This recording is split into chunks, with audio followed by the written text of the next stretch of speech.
지난 2주일 동안 잘 지내셨습니까? 네. 오늘 이 백권대학 강의는 유럽 철학 비판인데요.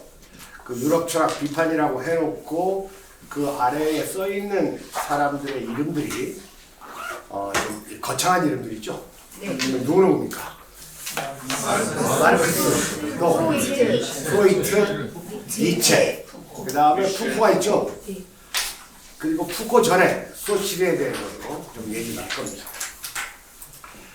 이 한국 사회는 그 허세와 부와 그리고 소금 껍데기에 대한 동경 이런 것들로 번복되어 있습니다.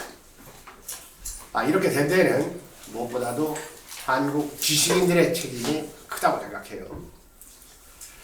일단 남의 것을 지나치게 추종하면 우리의 자주의식이 없어질 뿐더러 그나마 훌륭하고 좋은 것을 추종하면 그래도 좀 배우는 게 있는데 실제로 우리가 알고 있는 것보다 유럽 철학은 그렇게 좋은 것이 아니고 또 우리한테 맞는 것도 아니거든요. 그러니까 여러분들 유럽의 백조가 희다고 해서 전 세계의 백조가 힐 수는 없는 거죠. 너무나 당연한 얘기입니다. 자, 그런데 막상 그 유럽 철학을 제가 강의를 하려고 하니까 아주 벅찹니다. 그래서 이제 우리나라 이런 말, 이 대학 사회에 이런 유행어가 있어요. 이 한국의 대학 교수는 30대 때는 모르는 것도 가르치고 40대 때는 아는 것만 가르치고 50대 때는 지가 좋아하는 것만 가르치고 60대 때는 생각나는 것만 가르친다 이런 말이 있습니다. 그래서 오늘 나는 이 30대 교수 모르는 것도 가르치는 이 정신으로 하겠는데 원래 우리의 백권대학의 취지가 교학 성장 아닙니까? 네. 가르쳐봐야 막힘이 있는 것을 알고 배워봐야 모르는 게 뭔지를 알아서 서로가 발전한다는 취지가 교학 성장이 아니겠습니까? 그래서 오늘 그냥 거침없이 과감하게 강의를 할 생각인데 사실 여기서 언급된 유럽 철학자들의 한 사람을 한 시간에 하기도 벅차죠. 그러니까 오늘 강의는 완전히 수박 겉핥기가 된다는 것을 미리 좀 예고를 하겠는데 다만 통하는 한 가지 주제는 있습니다. 그 유럽의 근대 철학이 플라톤일에 이어져 온 존재론의 철학을 극복하려는 노력의 일환이라는 점은 틀림없어요. 그런데 주제를 맞춰서 하고 또 우리의 강의는 제가 창작해서 하는 것이 아니라 좋은 책들에서 내용을 뽑는 거 아닙니까? 그래서 오늘의 그 강의 텍스트는 그 일본인이 쓴 교양인을 위한 구조주의 강의라는 책이 있습니다. 그 다음에 영국인 폴 존슨이 쓴 지식인의 두 얼굴. 그러니까 이 두 권에 담긴 내용을 저는 여러분들한테 쉬운 우리 언어로 전달을 하고 그 다음에 제 입장에서 비평하고 평가하는 거니까 뭐 그렇게 거창한 그 강의는 아니고 또 이 강의에 오류가 나오더라도 내 오류가 아니라 이 책을 쓴 사람들의 오류일 수가 있으니까 저는 또 그런 방식을 취하겠습니다. 자, 먼저 우리가 읽는 책들에는 이 전문서적과 입문서적이라는 게 있어요. 근데 여러분들은 어떤 책을 많이 읽습니까? 입문서적. 제가 보기엔 둘 다 별로 안 읽는 것 같아요. 사실은 나는 전문서적은 거의 읽지 않습니다. 전문서적 연구서. 그럼 뭐를 읽어요? 내가? 나는 주로 입문서를 주로 읽습니다. 왜냐? 입문서는 책을 읽는 사람이 모른다는 것을 전제로 해서 쓰는 책이에요. 그렇기 때문에 그 입문서는 아주 수준 높은 사람이 아니면 못 써요. 그러니까 일단 저자의 자질이 입문서를 쓰는 사람의 자질이 더 높다고 할 수가 있어요.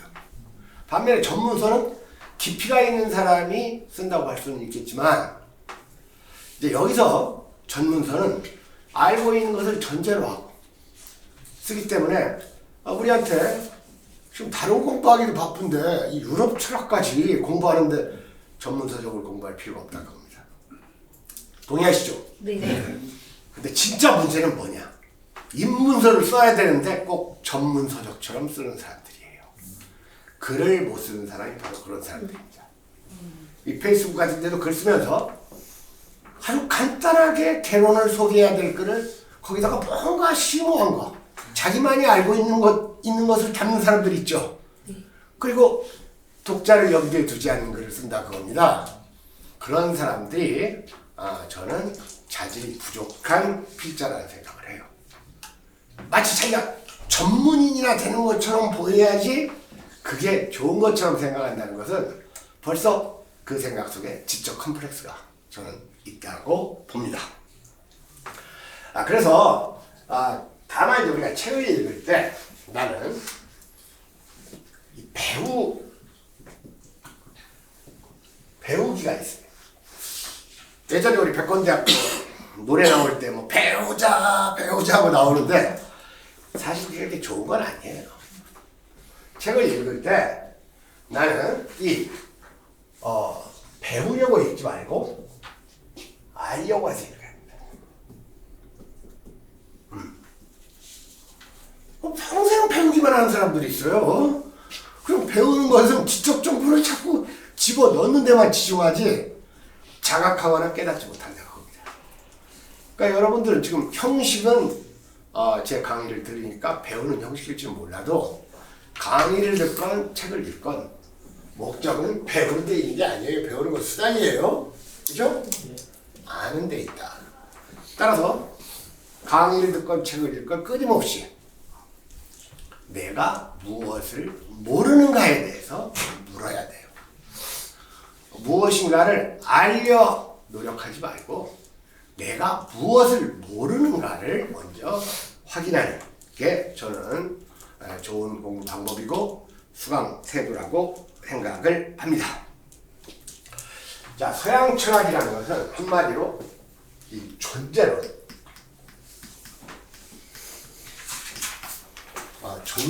철학입니다. 있음의 절대성을 말하는 철학이에요. 그러니까 조금 달리 얘기하면 있음의 형이상학적 역사라고도 할 수가 있습니다. 자, 그러니까 이 서양 철학이라는 것은 항상 이 중앙의 것을 과대하게 평가하고 변방의 것을 소외시켜버려요. 그러니까 강자와 약자가 있으면 그 강자의 강도가 10이고 약자의 강도가 5 정도 돼야 될 텐데 그걸 막 10대 1이나 아니면 10대 0 정도 이렇게 만들어버리는 게 서양 철학의 특징이에요. 그러니까 자, 예를 들어서 간단하게 우리가 여러분들 영어에 그 day라는 말이에요. night란 말이 있어요. 있죠? 네. 근데 얘네들 이거 합하면 또 뭐가 됩니까? day가 돼요. 이건 없어져 버리는 거예요. 이런 게 언어에 많이 나타나잖아요. 여러분 여기 지금 9층 올라올 때 뭐 타고 올라왔어요? 엘리베이터 타고 올라왔죠? 그럼 내려갈 때는 어떻게 내려갑니까? 계단으로 걸어서 내려갑니까? 엘리베이터는 뭐예요? 올라가는 기계죠? 근데 내려갈 때도 그거 타잖아요. 그러니까 우리말로 승강기에 이렇게 말이 다 이렇게 있어야 될까요? 얼마나 이 사람들이 강한 것만을 취하는지를 알 수가 있겠죠? 이게 서양 철학의 전통적인 결합이자 특징이라고 할 수가 있어요. 그러니까 이러한 그 존재론, 그러니까 이 존재론이라는 것이 이제 플라톤의 이데아에서 나온 것인데 너무나 유명한 말이 있듯이 그 모든 서양 철학은 플라톤의 각주다 이런 말 들어봤죠? 근데 이제 이게 근대 이전까지의 서양 철학을 얘기합니다.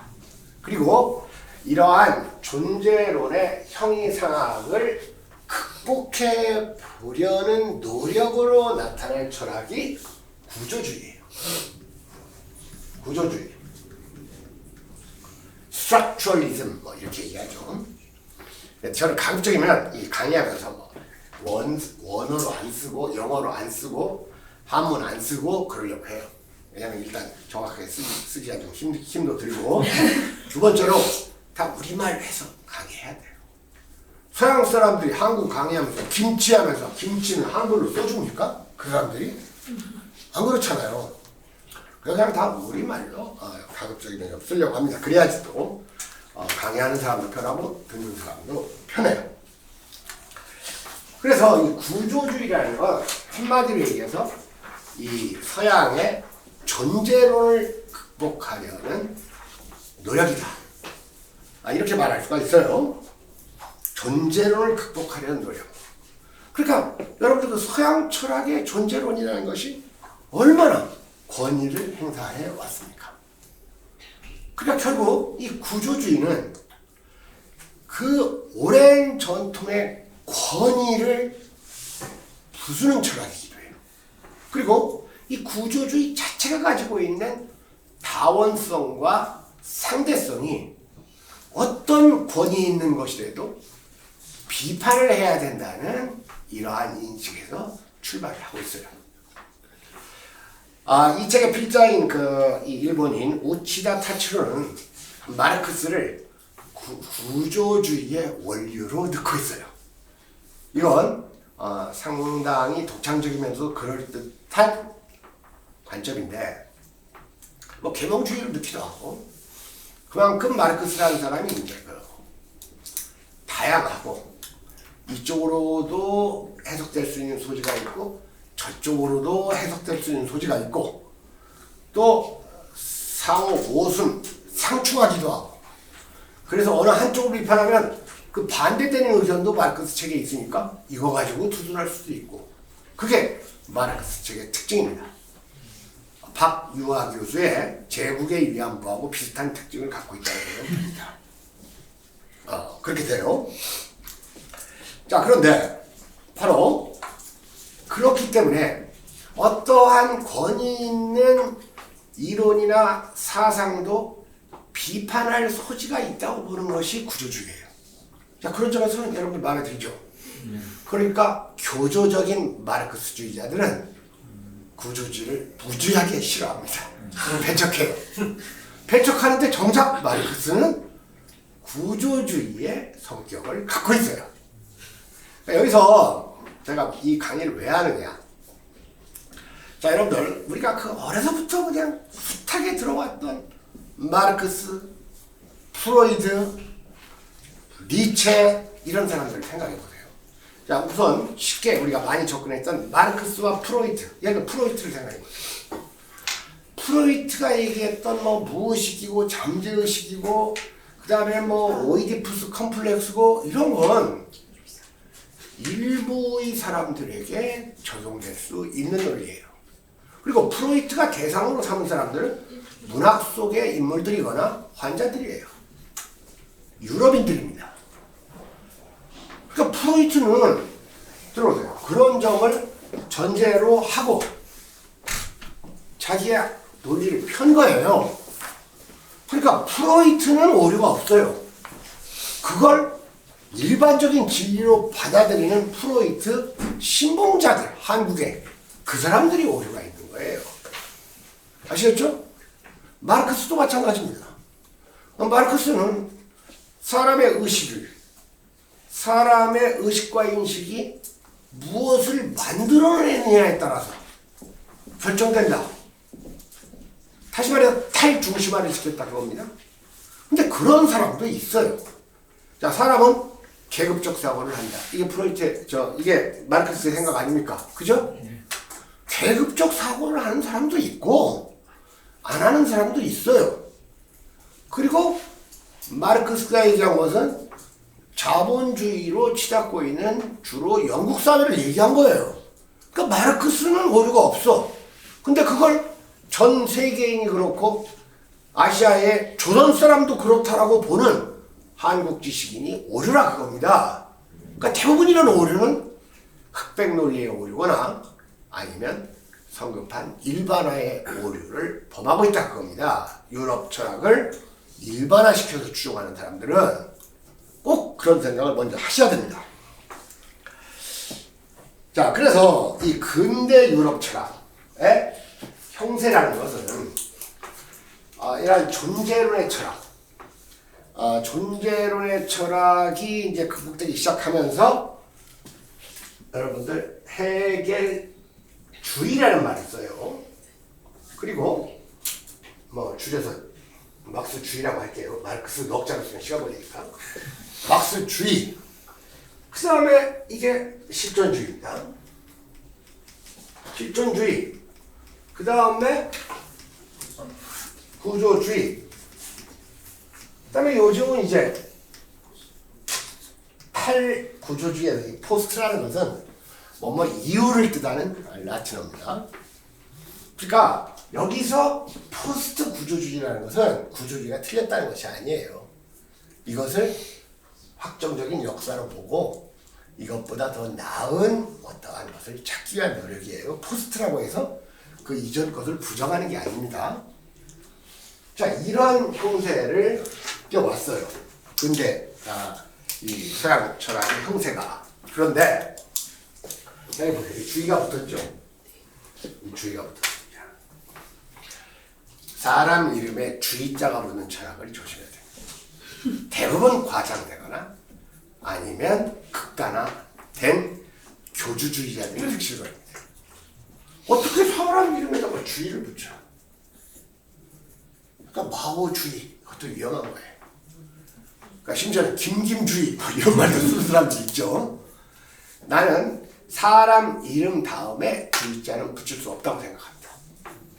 그러니까 이게 해겔 철학과 막스의 철학은 그만큼 그것을 인식하고 이해하는데 위험성이 있다는 것을 생각해야 됩니다. 자, 그러면 이 기존의 전통적인 서양 철학에서는 뭐 인간이라는 것 그리고 자아라는 것을 상당히 절대적이고 권위 있는 것으로 봐왔지 않습니까? 그러니까 당연히 이 구조주의 철학에서는 그렇게 안 보겠죠. 그게 가장 큰 구조주의의 특징입니다. 자아를 상대화하고 자아를 객관화시키는 것이 구조주의의 특징이에요. 자, 그래서 먼저 이 마르크스는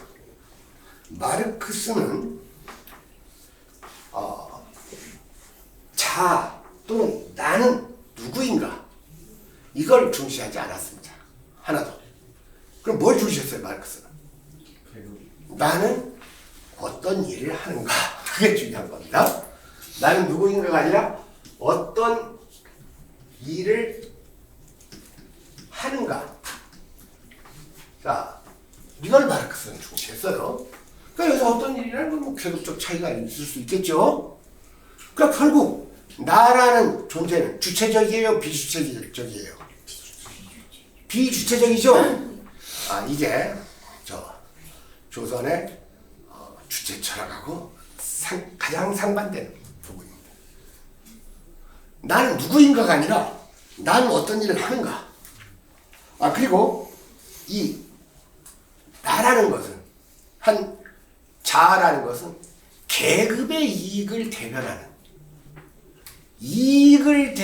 주체예요. 그러니까 이 자아라는 것은 늘 상대적인 것이고 다를 수가 있는데 문제는 마르크스 시대의 계급 그리고 지금 한국 땅에서의 계급 여기에는 엄청난 차이가 있어요. 지금 우리 사회의 계급 마르크스가 얘기했던 계급하고는 달라요. 그러니까 어떤 사상이든지 이념은 수명이 짧고 사상은 약간 길고 아무리 위대한 사상도 다 수명이 있는 겁니다. 그러나 특히 우리 땅도 아닌 곳에서 조성된 사상이 지금 200년 이상 지난 이 식민지를 경험한 분단국에서 어떤 의미를 가진지를 헤아리고 좋은 건 취하고 나쁜 건 물리치는 이런 태도를 가져야 됩니다. 그러니까 아까도 얘기했듯이 이 마르크스에 의하면 자아는 자기 결정적 주체가 아니라 이 자아의 중심에서 벗어나 버리는 이 탈중심적 자아다. 자, 그다음에 이제 프로이트에 있어서 자아는 어떤가를 봅시다. 프로이트 많이 들어봤죠? 네. 여러분 프로이트 하면 무슨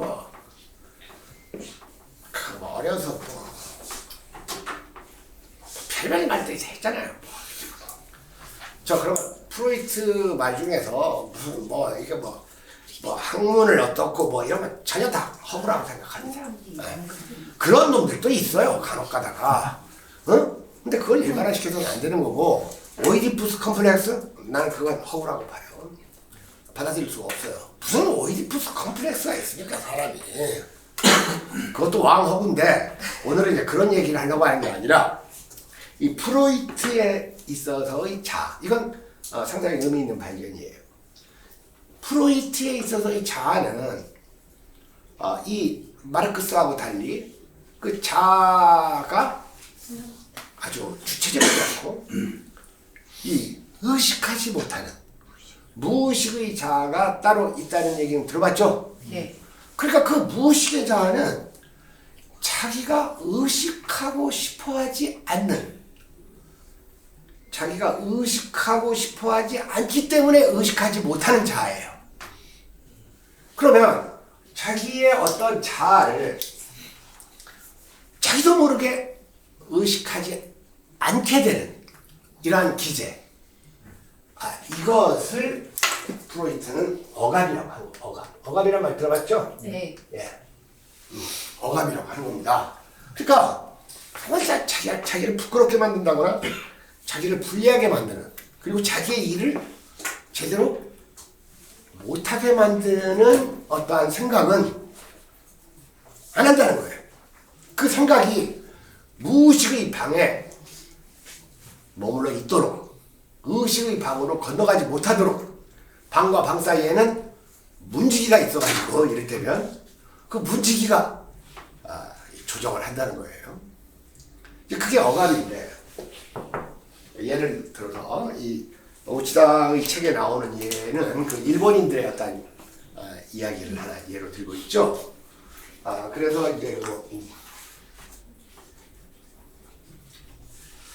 다루하고 지로가 있는데 얘들이 로자들이 형제가 아닌지 어쩐지 잘 모르겠어요. 근데 어쨌든 이 얘들이 이제 그 집에 이른바 하인들인데 주인이 이 꿀단지를 이제 집에다 두고 외출하기가 좀 불안한 거예요. 왜? 이게 꿀단지를 알면 분명히 식들 몰래 먹을 놈들이거든. 그러니까 거짓말을 하죠. 뭐라고 합니까? 저건 독이 들어있어. 그러니까 절대 먹어서는 안 돼. 주인을 주고 가요. 주인을 주고 가는데 이제 두 놈이 이제 주인이 없는데 좀 호기심도 생기고, 그래서 싹 이제 냄새를 맡아보니까 이건 독은커녕 너무나 향기로운 꿀 냄새가 나거든요. 그러니까 여기서부터 이제 이 꿀을 어떻게 해야지 내가 주인한테 혼나지 않고 이걸 내가 먹을 수 있을까? 그래서 머리를 굴리는 거예요. 그래서 일단 주인이 대단히 아끼는 족자가 있습니다. 족자를 팍 찢어버려요. 팍 찢어버리고, 야 지루해 일로 와 해가지고 꿀단지를 뜯어가지고 막 엎쳐 먹어요. 다 먹고 그냥 집안을 난장판으로 만들어 놓습니다. 그러니까 주인이 들어와가지고 이거 어찌된 일이야? 그러니까 족자 막 보물로 여기는 족자도 찢어져 있고 꿀단지도 다 비워져 있고, 그러니까 이 주인님이 없는 동안 우리가 좀 씨름을 좀 했는데, 이 씨름을 하다가 참 졸리고, 그래 졸립지도 않고, 이야기가 좀 개판 이야기예요. 다 들어보면 말도 안 되는 이야기인데, 그래서 이제 이 졸음을 이기려고 씨름을 하다가 이제 저 족자를 찢어버렸다. 그 주인님이 그렇게 아끼는 족자를 찢었으니 우리 얼마나 죽일 놈이냐. 그래서 그 죄책감을 못 이겨서 죽으려고 이 독을 먹었는데 죽어지지가 않았다 아직도 이런 말을 합니다. 그러니까 나름대로 이 다로는 자기가 완전 범죄를 꾸미고 있다고 생각을 한 거예요. 그리고 이러한 다로의 이 말 속에는 트집잡을 게 없어요. 어디를 트집잡겠어요? 그죠? 왜냐면 주인이 독이라고 속이고 갔는데 먹어보니까 죽지를 않더라. 그런데도 주인은 이 다로의 책임 취급을 합니다. 이런 나쁜 놈의 새끼. 자, 그럼 뭔가 이 다로의 계획이 반대로 된 거 아니에요? 자, 여기서 이 다로는 자기의 모든 그 의식적 사고가 주인에게 통할이라는 생각을 했어요.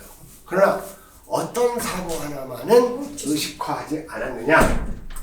어떤 사고 하나만 의식하지 않느냐면 주인이 자기를 애초부터 거짓말장이 사기꾼이라고 알고 있다는 사실을 의식하지 않은 거예요. 그러니까 이 새끼 사기꾼인 줄 알고 있으니까 처음부터 꿀단지를 독이라고 속인 거 아닙니까? 그러면 주인이 나를 거짓말쟁이로 알고 있다는 이 생각은 다로가 하고 싶지 않았던 거야. 그러니까 의식화되지 않고 무의식의 방 속에 잠겨 있었던 거예요. 그런 것을 억압이라고 합니다.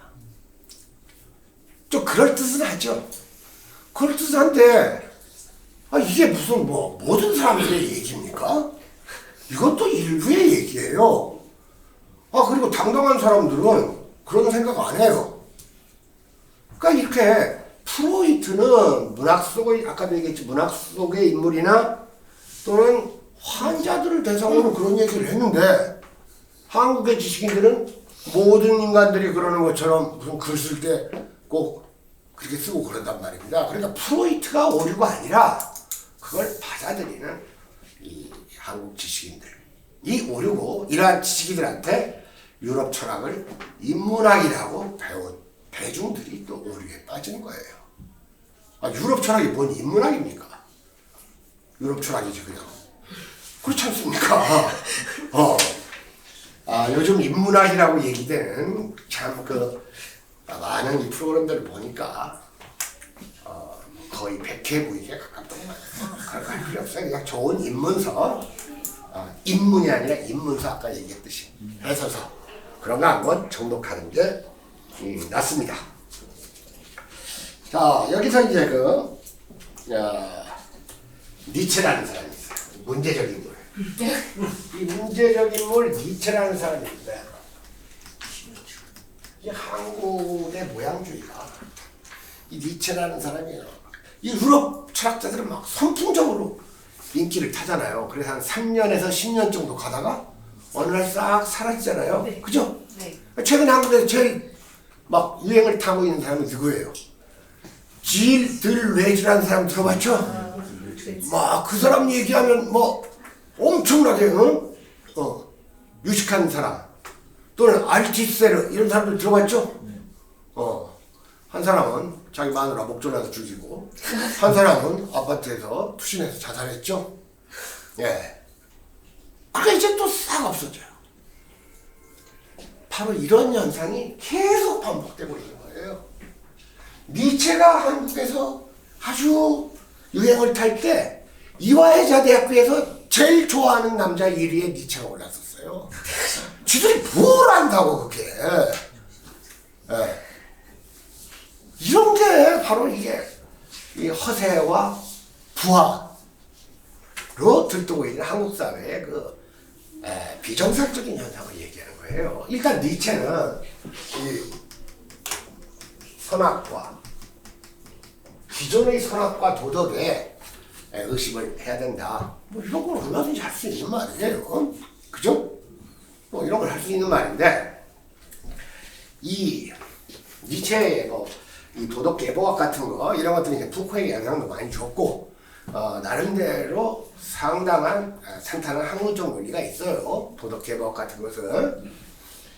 그러나 이제 그런 얘기를 하자는 게 아니라 여러분들 니체 하면 제일 먼저 생각나는 게 여러분들 니체의 말을 최근에 똑같이 했다가 이 유명해지고 직장을 잃을 뻔했다가 다시 승소한 사람이 누구지 아세요? 개지. 나향옥이라는 그 동문 알죠? 네.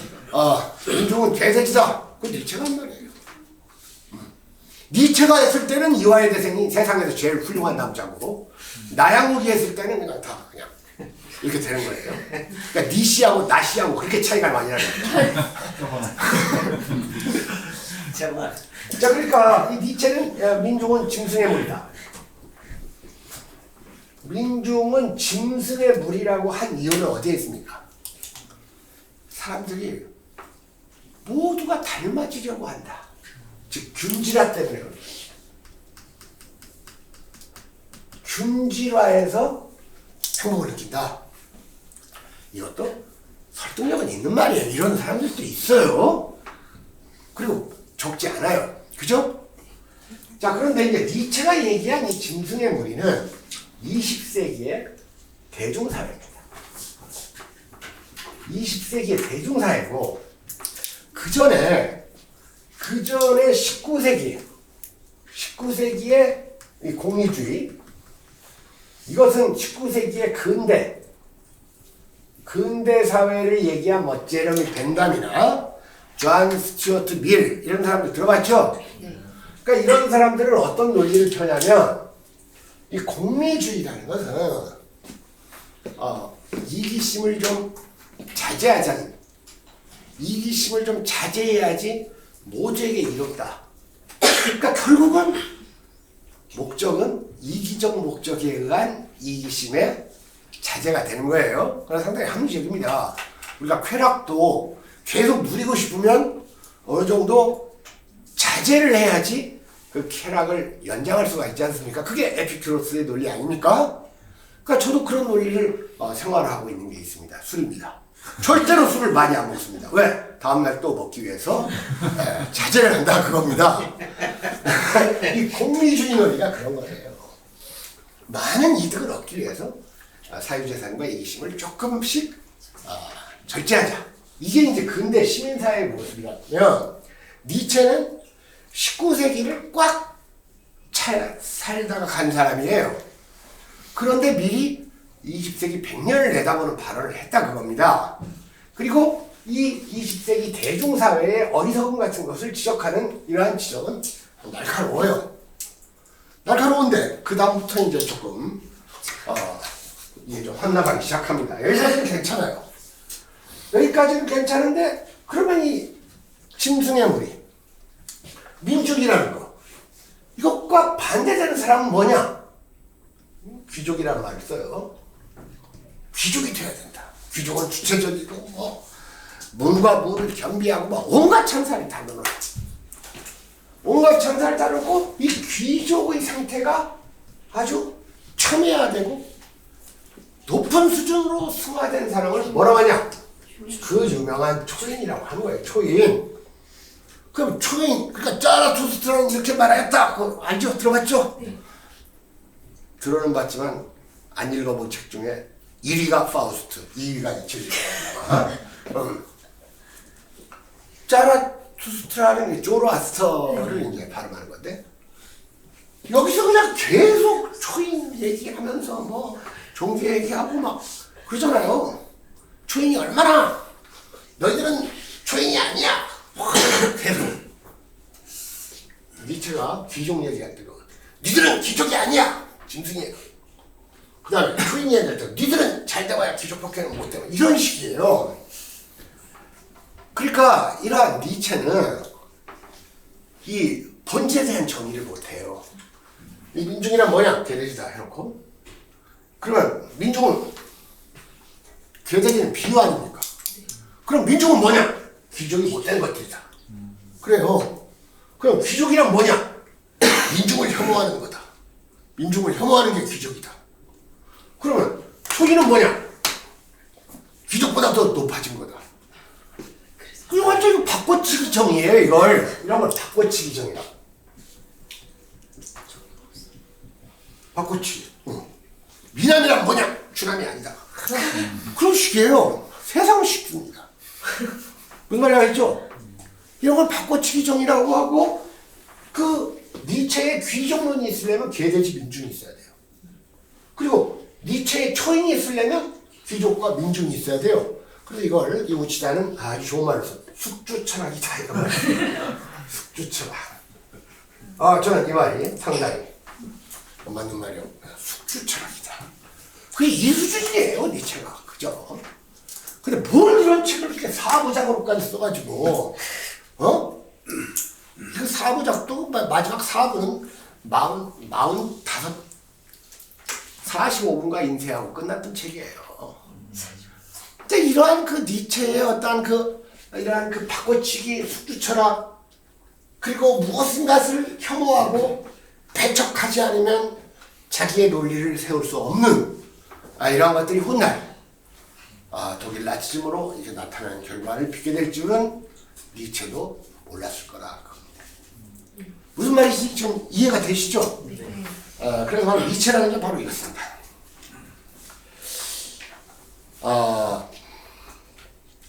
이 소실가 있는데 니체, 이 소실은 아마 프로이트하고 뭐 동시대의 사람일 거예요. 근데 이제 소실은 우리가 언어학에서 많이 배우죠. 근데 이제 여기까지는 니체나 마르크스나 프로이트까지는 어떠한 그 구조주의의 원류적인 사람들이고 이 구조주의를 이렇게 이론화한 진정한 구조주의의 그 체제를 만든 사람은 소실이다 이런 말을 해요. 그러니까 이제 아까도 얘기했지만 우리가 자아라는 거, 이 자아라는 것을 절대화하고 상당히 권위를 부여했던 게 그 과거의 그 서양의 존재 철학이라고 했잖아요. 근데 이걸 부정하는 데 것이 구조주의 철학의 특징이라고 했지 않습니까? 그러니까 이 자아의 어떠한 의식이나 인식, 자아의 의식이나 인식으로부터 무슨 개념이 만들어져요. 그러니까 이전까지 서양 철학은 이러한 어떤 그 개념이라는 것이 이제 존재적인 걸로 인식을 해왔다는 겁니다. 그러니까 개념이 있고 사물이 있고 거기에 언어가 따라붙는다고 생각을 한 거예요. 그게 과거의 그 서양 철학 아닙니까? 물론 그것도 상당히 설득력이 있는 논리인데, 근데 이제 이걸 소실은 뒤집어버리지 않습니까? 예를 들어서 예를 들어서 하트라는 거.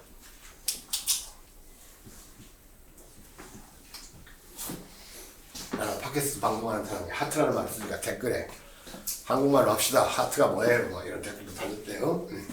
하트하다. 뭐. 그런데 이 하트가 미국 사람들은 맵다라고 할 때도 하트고, 그죠? 네. 그 다음에 또 뜨겁다 할 때도 하트라고 하죠. 그러면 하트의 개념이라고 뭐냐? 개념이 결정적이지 않잖아요. 유동적이잖아요. 사실 이런 건 오늘날 우리들이 생각하기에는 아무것도 아닌 것들이에요. 이걸 처음 얘기할 때 이게 좀 대단한 거지. 지금도 이게 뭐 대단합니까? 이거 우리가 다 아는 얘기 아닙니까? 그죠? 아니 맞었고. 자, 예를 들어서 뭐 이건 영어도 있고 불어도 있는데 무트 하면 뭐 프랑스어로는 무트, 그다음에 뭐 발음도 뭐 영국식 발음, 미국식 발음이 있는데 이 무트 불어는 못한지 그리고 이런 단어. 예를 들어서 여러분 양들의 침묵이라는 소설 있죠. 영화 있었죠. 그 양들의 침묵 할 때 양은 위에 거예요, 아래 거예요? 아래 거죠, 시에. 램이라는 거, 거기서 램이라는 말이 쓰이네. 맞아요? 그러네. 자, 그런데 이게 이 미국과 영국에서는 위에 것은 식탁 위에 양고기예요. 식탁 위에 양고기. 그리고 아래 것은 살아있는 양입니다. 근데 프랑스에는 이런 말이 없고 하나로만 다 써요.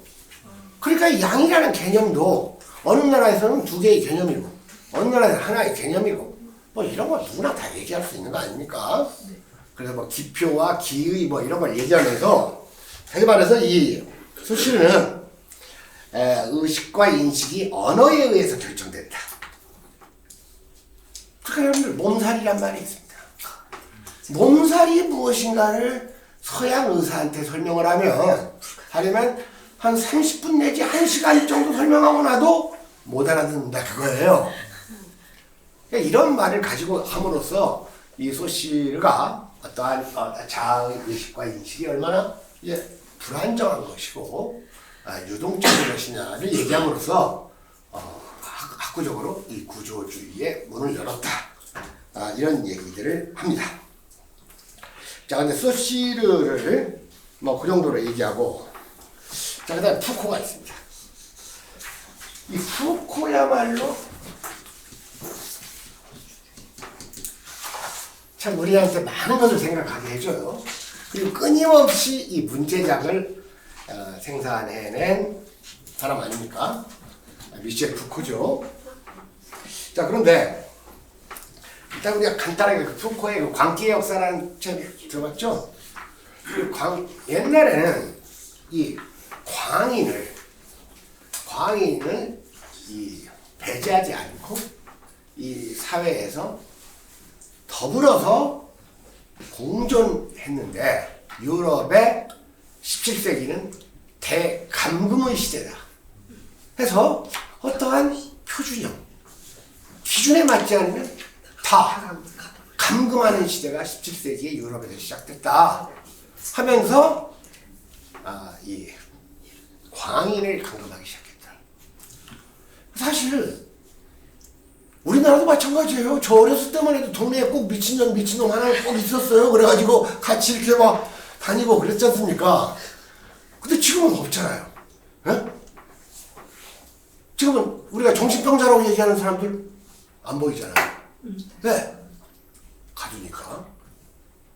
그러니까 이제 이런 것을 가지고 이제 뭐 그러면서 옛날에는 이러한 그 광의를 딱 광기를 이제 처음에는 이제 근대 국가에서 사법이 판단을 했어요.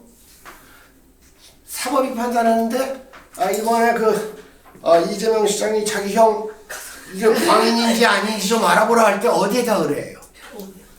보건소, 즉 의료에다가. 그러니까 이게 광인을 감금하고 광기를 배제하는 이러한 메커니즘이 사법에서 의료로 바뀌었고, 바로 여기에 의료와 권력의 결탁이 이루어지게 됐다. 이런 말을 광기의 역사에서 하고 있습니다.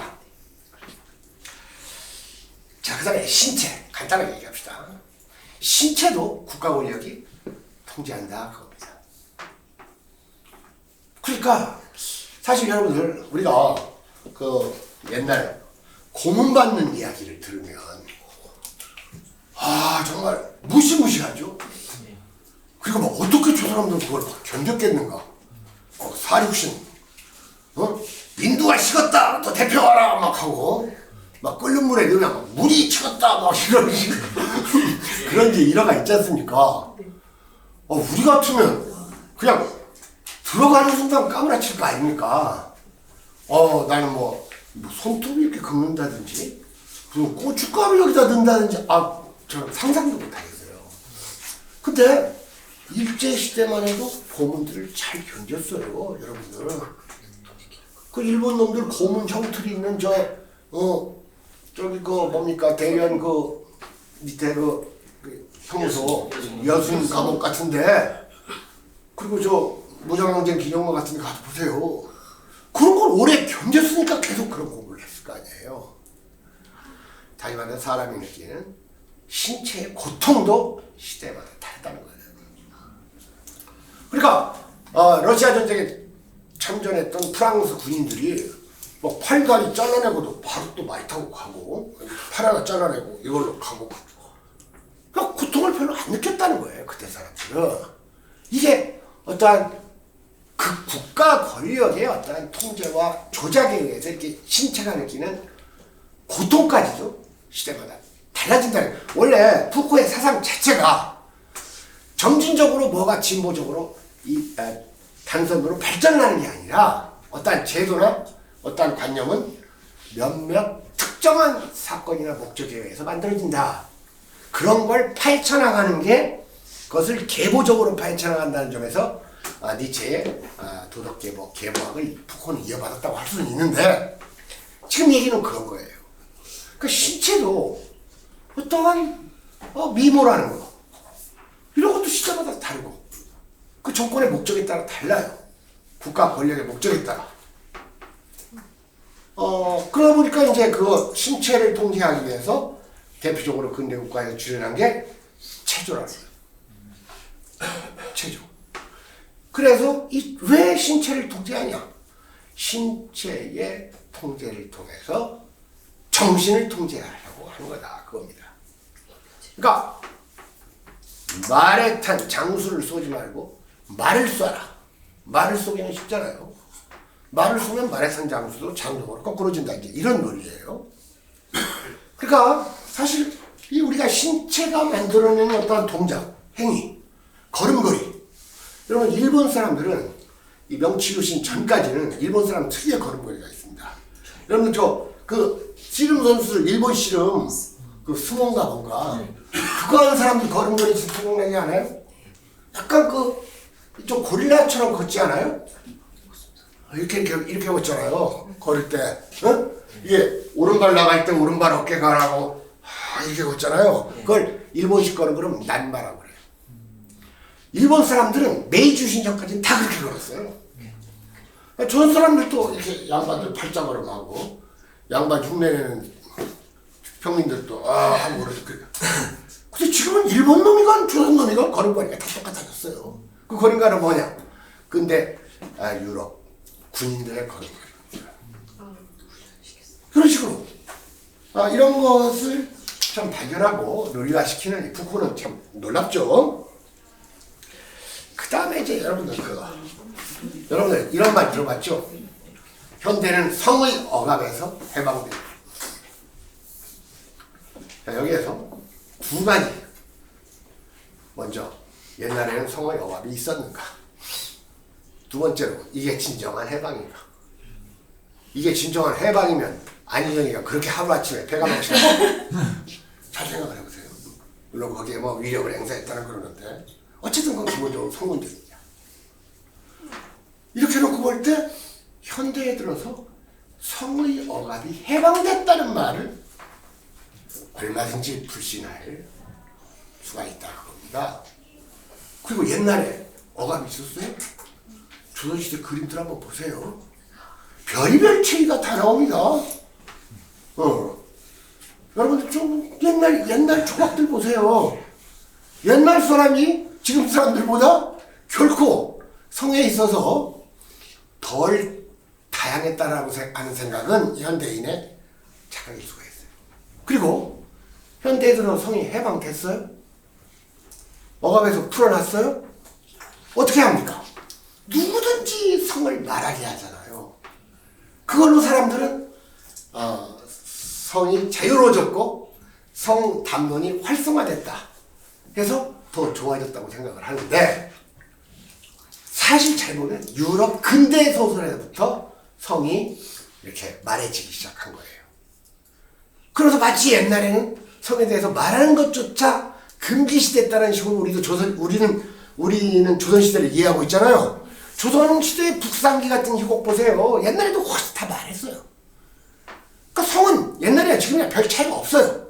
근데 왜 이렇게 성에 대한 담론을 그러니까 현대인들은 성하면 그냥 그렇게 관심을 갖고 마치 그걸 자유롭게 얘기하는 게 현대인 줄 알아요. 그래서 유튜브 보면 뭐 성과 관련된 얘기하면 누가 나와서 얘기해도 막 조회수가 몇만씩 돼요. 그게 다 지금 국가 권력의 통제에 넘어간 거라 그겁니다. 성을 문학이 얘기하고 그 다음에 의사와 상담에서 얘기하고 그 다음에 이 SNS를 통해서 얘기하고 매스미디어를 통해서 얘기함으로써 거대한 권력은 인간들의 성에 관한 지식을 다 데이터화해서 축적시킨다는 겁니다. 그래서 그것을 인간들을 통제하는 수단으로 삼는다는 게 이 푸코의 책 성의 역사라는 책이 있지 않습니까? 광기의 역사, 성의 역사. 자, 그런 거예요. 자, 아까 내가 이제 신체 얘기를 할 때 하나 빼먹었는데, 옛날부터 반역죄인들한테는 그 신체형이 아주 막 무자비하잖아요. 반역죄인에 대해서 가장 덜 무자비한 나라가 조선이에요. 예. 조선 뭐 3대를 멸한다거나, 그리고 어지간하면 뭐 이렇게 눈치처참 이런 걸 최소화했던. 유럽 같은 데서는 대역죄인은 이 판결문에 어떻게 죽이는가를 자세하게 써놓고, 죽은 시체는 어떻게 하고 뭐 갈고 뿌리고 뭐 이것까지 다 써놔요. 판결문에다가. 최소한도 얼마 동안은 고통을 주면서 죽이고 막 이런 것까지 판결문에 다 나옵니다. 그러니까 이 푸코는 아까 신체에서 빼놓은 거예요. 이 신체에는 이 정치적 신체라는 게 따로 있다는 거예요. 와, 이게 권력자에게는, 특히 국왕에게는 정치적 신체라는 것이 있어서, 이 대역죄인은 국왕의 정치적 신체, 즉 자연적 신체가 아닌, 여러분 자연적 신체는 우리 모두 있죠. 근데 권력을 가진 국왕은 자연적 신체와 정치적 신체를 다 가지고 있는데, 이러한 정치적 신체에 도전한 그 범인에게는 정치적 신체의 도전이 얼마나 무서운가를 보여주기 위해서 그렇게 형벌이 가혹해졌다. 그러니까 이 상당히 모든 것을, 이 푸코 얘기 들어보면 경제 얘기 같은 건 일체 안 나오잖아요. 그죠? 일체 안 나옵니다. 모든 것을 이렇게 정치적으로 이렇게 보는. 그러나 아까도 얘기했지만 이 사람은 정치적으로 뭘 해보려고 하는 사람이 아니라 인류의 어떤 제도나 뭐 풍습까지도 다 이렇게 점진적인 진보 같은 걸로 이루어지는 게 아니라, 그러니까 이 진보주의자들의 논리에 의하면 지금 여기가 언제나 최선이에요. 계속 진보해 왔으니까. 여러분 최선입니까? 아니요. 그래도 뭐 강의를 듣는 시간 정도는 뭐 그렇게 할 수 있겠지만 그 말이 안 되는 거예요, 그건. 인생을 살다 보면 이렇게 있는 거지. 안 그렇습니까? 이러고 가다가 푹 떨어지는 수도 있고, 이걸 이렇게 되는 역사도 마찬가지예요. 그러니까 일단 그걸 부정하고, 어떤 발전이건 태보건, 어떤 특이한 현상이건 이게 몇몇 특수한 사례와 상황, 조건에서 이루어지는 것을 밝혀내려는 목적이 푸코의 목적이에요. 그러니까 푸코에 의하면 그냥 우리가 쉽게 이것은 무엇인가, 나란 무엇인가, 이런 걸 알려고 노력하면 그건 힘든 작업이다. 자기 뒤통수를 자기 눈으로 보겠다는 것만큼 무모하다. 이렇게 파헤치지 않으면 안 된다. 파헤치려면 그 시간대의 사람과 공감을 해야 된다. 그게 쉬운 일입니까? 그러니까 그 시간대의 사람과 공감해야 된다는 논리 같은 건 니체한테 배운 거예요. 니체가 그리스의 비극 같은 것을 제대로 감상하기 위해서는, 특히 그리스 비극에 나오는 코라스, 그 구도로 가서 똑같은 감정을 가져야 된다. 뭐 이제 그런 말을 하기도 했는데, 아무튼 니체를 창조적으로 확산시킨 겁니다. 자, 그래서 이렇게 대충 오늘 그 얘기했던 어떤 철학자들이 있고, 지금 시간이 55분이 됐죠? 네.